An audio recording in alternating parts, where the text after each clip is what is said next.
I don't have anything. I don't have anything. I don't have anything. I don't have anything. I don't have anything. I just don't have anything. I don't have anything. We don't have anything. Just don't have anything. Don't have anything. So I don't have anything. I don't have anything. I don't have anything. I don't have anything. I don't have anything. Just don't have anything. I just don't have anything. I don't have anything. Again, I don't have anything. I don't have anything. So I don't have anything. Don't have anything. I'm a Black, gay, immigrant woman. And if you are an individual, a foreign national, who illegally enters the United States of America, you are, by definition, a criminal. And so therefore, you are subject to deportation. And we finally, after 4 years of chaos and mayhem and apologizing for America, have a president again in the Oval Office who is standing up for America. And this is what it looks like when you have a leader of our great nation who uses the leverage of the United States, who understands that since our nation's founding, we have been viewed as that shining light on the hill. We have been viewed, rightfully so, as the best, proudest country in the world. And President Trump is not afraid to say that or to use that for the American people's benefit. Welcome to the new era of politics where common sense leads the country. For the past 4 years, the press secretary was merely a DI hire. But in just a few weeks, the new Trump press secretary Karoline Leavitt has dismantled Jean-Pierre in front of the media. In this video, we've compiled all the moments where Karoline Leavitt took down Karine Jean-Pierre live at the White House press briefings. From their first White House briefing, just look at how they... Sorry, but this is just nonsense to listen to, and a clear example of a true DI hire. One question I'd like to raise is, does she really think that saying all these things would make her look good in her first press secretary appearance? If she does, what she should have started with is something like this. Everybody, how are we? Good to see all of you. It's an honor to be here with all of you. A lot of familiar faces in the room, a lot of new faces. And President Trump is back, and the golden age of America has most definitely begun. The Senate has already confirmed 5 of President Trump's exceptional cabinet nominees: Secretary of State Marco Rubio, Defense Secretary Pete Hegseth, CIA Director John Ratcliffe, Homeland Security Secretary Kristi Noem, and Treasury Secretary Scott Bessent. It is imperative that the Senate continues to confirm the remainder of the president's well-qualified nominees as quickly as possible.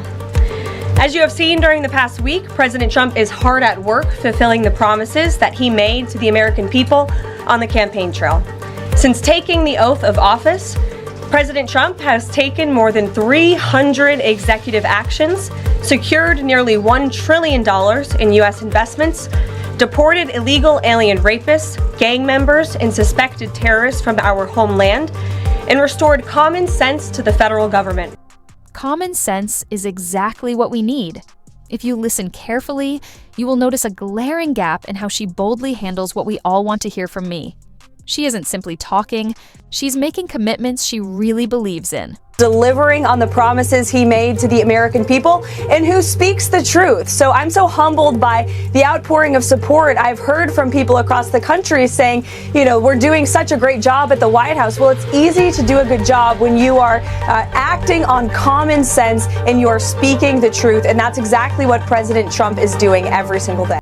This is exactly what happens when you deal with someone who has common sense, but that is not the case when it comes to Karine Jean-Pierre.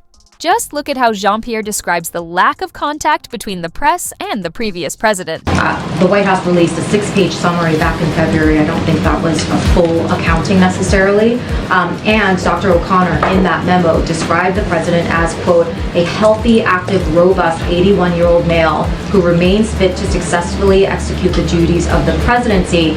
I think that is clearly not what the majority of Americans are seeing. And we have a new poll from CBS News that says 72% of registered voters say the president does not have the mental and cognitive health to serve as president. So are you saying that the majority of Americans are misguided and that they just need to trust Dr. O'Connor and take him at his word? So a couple of things, and I want to say the president is feeling better, and you saw him last night, you saw him today, but he does indeed still have a cold. Look, I want to be very sensitive here, and I think it is important to be sensitive here. We understand how the American people are feeling. We get it. We do. And I do not want to take away from that. I'm not going to speak. I know that there was, you all did a poll, CNN did a poll. I'm not going to speak to every poll. Yes, You can't say anything because there's nothing you truly understand. And as we all know, for them, everything is based on emotion, gender, and race, which is exactly what happened here. Instead of answering the question, she deflected to an emotional response. Now, watch as a reporter asks her to call on Biden to answer their questions because it's clear she has no real knowledge of what she's talking about. Appreciate the request. Thank you for the request. The president, as you know, again, I appreciate the question and I get it, and the president understands. You guys want to ask him questions and have the opportunity for him to answer your questions. I do want to say, this is a president that has done more in the first 2.5 years, when it comes to the economy, when it comes to really giving the American people a little bit of breathing room than any other president. Did you see where she immediately shifted the conversation? Gosh, she reminded me of Kamala Harris. Not only did she completely dodge the question, but she didn't even attempt to redirect it. She simply skipped over it and started talking about the economy. And when the same question was asked again, she became visibly arrogant. Just look at her face. And secondly, the president invited his son Hunter to the state dinner last night. I'm wondering if you could take us into the thinking and the decision-making of why the president decided to invite I'm just not going to get into family discussion, personal family discussion. As you know, Hunter is his son. I'm just not going to get into it. Let me ask you this. If Hunter Biden wasn't the president's son, would he have invited someone who had just reached a plea agreement with federal prosecutors 2 days earlier? A couple of things. Again, that's his son. He's a family member. It is not uncommon for family members to attend events at the White House. You could look at past presidents. I'm sure you have. So that is not uncommon. As it relates to anything related to Hunter, I'm just not going to respond to it from here. My God, was there any qualification necessary to be a press secretary?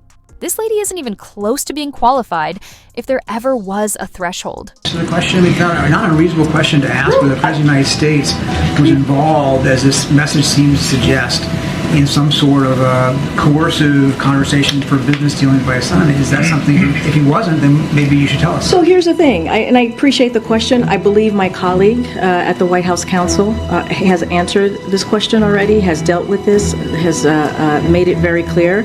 I just don't have anything to share outside of what my colleagues have shared, and so I would refer you to him and the DOJ. Just not going to comment from here. But this isn't the first time she has evaded a question. She once again diverted when a Fox News reporter asked her a very easy question.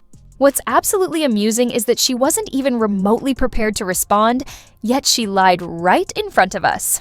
So what do you call it here at the White House when 10,000 people illegally cross the border in a single day? So what do you call it, Peter, when GOP puts forth a wait, no, you can't. Karine? I'm answering, okay, we're gonna move You're on. answering the question with a question? Okay. No, we're moving on. Karine, Moving. please. In the back, Now, you said you were stopping the flow at the border. No, 10,000 I tried to migrants. answer, Peter, I Okay. tried to answer the question, you stopped me. Let's go. Guys, let's be honest. Did you truly see her attempt to answer the question? Or did I miss something? Just listen to what Greg has to say about all the cover-ups she has done for Joe Biden. Jean-Pierre is rejecting claims that the White House staff treats Joe Biden like a baby. In fact, she says Joe is reading at a 3rd grade level and can walk several steps without falling down. When asked about a stain on her shirt, she said Joe spit up on her while burping him. Did you know she stated that most of the time she has no idea what she's talking about?